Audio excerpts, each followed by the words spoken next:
عمران صاحب برطانیہ سے ہم نے کہا دو تین چار روز تو یہی سنتے رہے کہ وہ بھگوڑا عادل راجہ اور شہزاد اکبر کے حوالے سے کہ ان کی حوالگی ہوگی اور پاکستان لایا جائے گا، لیکن آج خبر آئی کہ جی ایک یوٹیوبر ہیں،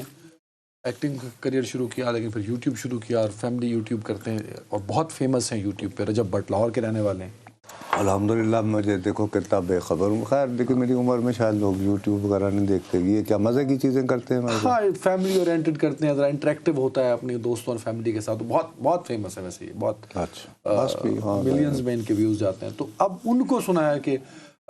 برطانیہ سے ڈیپورٹ کیا اور وہ پاکستان آ رہے ہیں، تو کہانی یہاں تک ختم ہوئی، شروع جہاں سے ہوئی تھی وہ نہیں ہوئی۔ اچھا آپ اگر یہ سمجھ رہے ان ہیں پہ کیس جو ہے، میں سوری قطع کلامی کی معذرت، جو ان پہ کیس جس نوعیت کا بتایا جا رہا ہے NCCI والا، وہ وہی ہے جو ڈکی بھائی والا تھا، اور ڈکی بھائی کیس میں جو کچھ کارستانی آئی پرسنلی تھنک، دیکھو بات یہ ہے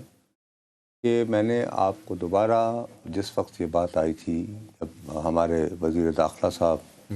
ان کے برٹش ہائی کمشنر سے ملاقات ہوئی تھی اور یہ وہ افواہیں چلی تھی، میں تو چونکہ ان صاحب کو بالکل نہیں جانتا ہوں، نہ ہی کبھی مجھے یہ شرف حاصل ہوا کہ میں اتنے مقبول ترین یوٹیوبر کو دیکھ سکوں، لیکن مجھے اطلاع یہ ملی ہے، تو میں نے جلدی جب ہوا تو لوگوں نے کہا کہ نہیں جی صاحب اس پہ بات کریں یہ وہ، اور پھر اس سے بتائیں کہ آپ دیکھیں آیا نا ایک بندہ، تو اگلا موڑ جدائی کا وہ آئیں گے یہ آئیں گے، ٹھیک ہے۔ تو پھر میں نے وہ ٹائم ڈسٹنس یہ وہ اس کے باوجود میں نے فون کیے۔ اصل بات یہ ہے کہ اب یہ جب سے لندن میں تھے تو یہ وہاں پہ بیٹھ کے وہاں کے کچھ مقامی لوگوں کو، کیونکہ سنا ہے کہ یہ کوئی اس طرح کا شو بھی کرتے ہیں، مجھے پتہ نہیں، اتفاق نہیں ہوا، میں تو بتایا کہ میں تو ان سے قطعی نہ واقف ہوں اور ان کے کام سے بھی۔ یہ کچھ اس طرح کا کرتے ہیں کہ فرض کرو تمہیں میں نے بلا لیا، دو تین اور لوگوں کو بلا لیا، اور میں اور تم ایک دوسرے کی بے عزتی جگت بازی کر رہے ہیں، ہاں کچھ اس طرح کا بھی انہوں نے شروع کیا، ٹھیک ہے۔ اب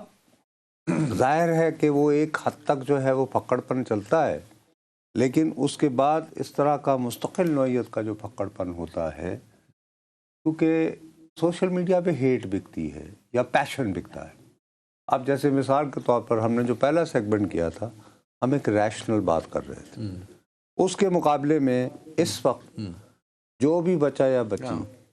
کیمرہ لے کر اڈیالہ کے باہر کھڑا ہے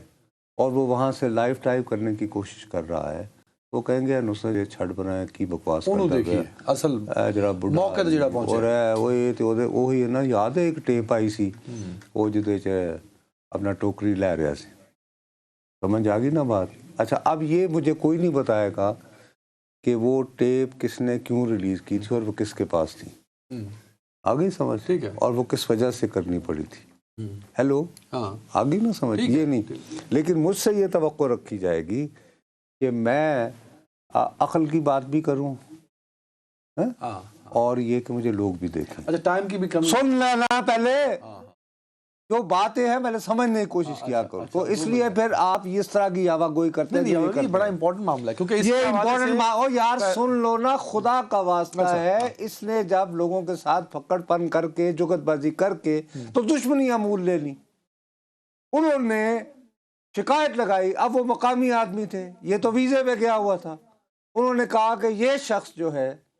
یہ تو دہشت گردی کا یہاں پہ پھیلاتا ہے اور یہ اس کے ارادے ٹھیک نہیں ہیں اور یہ کرمنل اس کا سارا یہ ہے وہ ہے، تو باقاعدہ اس کی ریزیڈنس کے اوپر اس کا حکومت پاکستان سے کوئی لینا دینا نہیں ہے، یہ جو واقعہ ہوا ہے۔ اچھا ٹھیک ہے، اس کو خدا کے لیے آپ داخلہ کے کریڈٹ پہ نہ دیں، ہاں ٹھیک ہے، نہیں میں ان کو کریڈٹ نہیں دے رہا کہ معاملہ کہاں سے شروع ہوا، یہ جہاں موصوف ٹھہرے ہوئے تھے وہاں پہ باقاعدہ ان کے کاؤنٹر انٹیلیجنس کے لوگ گئے، انہوں نے لیپ ٹاپ یہ وہ سارا انویسٹیگیشن وغیرہ کی، اور وہ جو الزامات لگائے گئے تھے وہ غلط ثابت ہوئے، وہ تو درست ثابت نہ ہوئے، لیکن وہ کہتے ہیں نا کہ جب چور تو ذرا پھڑیا جاوے، اس کے بعد یہ ہوا کہ یہ موصوف آئے کیسے تھے یہاں پہ، وہ انویسٹیگیشن شروع ہوئی، وہ انویسٹیگیشن جب شروع ہوئی تو پتہ یہ چلا کہ جب انہوں نے ویزے کی درخواست دی تھی تو اس وقت ان کے خلاف تقریباً 9 کیسز پاکستان میں رجسٹرڈ تھے، پاکستان، اب وہ جو ویزا پروسیس میں چھپائے گئے تھے، یہ ایلیگیشن تھا برطانیہ میں ان پہ، اس وجہ سے ان کا ویزا منسوخ کر کے انہوں نے ان کا ویزا منسوخ کر دیا۔ مین وائل موصوف کو اپنی بے گناہی کا یقین ہوگا، ان کے وکلاء تکڑے ہوں گے بقول آپ کے کہ اگر یہ بہت ہی یعنی پائے کے اور بہت ٹاپ کے بہت مشہور ہیں، تو انہوں نے ایک پری بارگن ٹائپ کی ایک صورتحال نکالی ہے کہ ان کو پروٹیکٹیو بیل ملی ہے اچھا وہ لے لیا کہ جی آپ آ جائیں پاکستان ہاں۔ اور آپ کورٹ کے سامنے، ہائی کورٹ کے آگے اپنے آپ کو سرنڈر کریں اور اس کے بعد یہاں پہ تفتیش وغیرہ کروا لیں۔ اور میں اور کیونکہ ہم نے ایک کیس اسی طرح کا بھگت چکا ہے نا، جو الزام ان پہ بھی آن لائن گیمنگ والا ہے نا، وہ اسی طرح کا جو ڈکی بھائی پہ تھا، اور اس میں پھر وہاں کے افسران ملے اور پھر وہ ایک نہیں تو ڈکی بھائی نے تو بلکہ الٹا ان کو جنہوں نے پکڑا تھا ان کو مصیبت پہ ڈال دیا، انہوں نے پیسے لیے، تو رشوت پتہ نہیں یہ جب آئیں تو یہ کن کے سر لے جائیں۔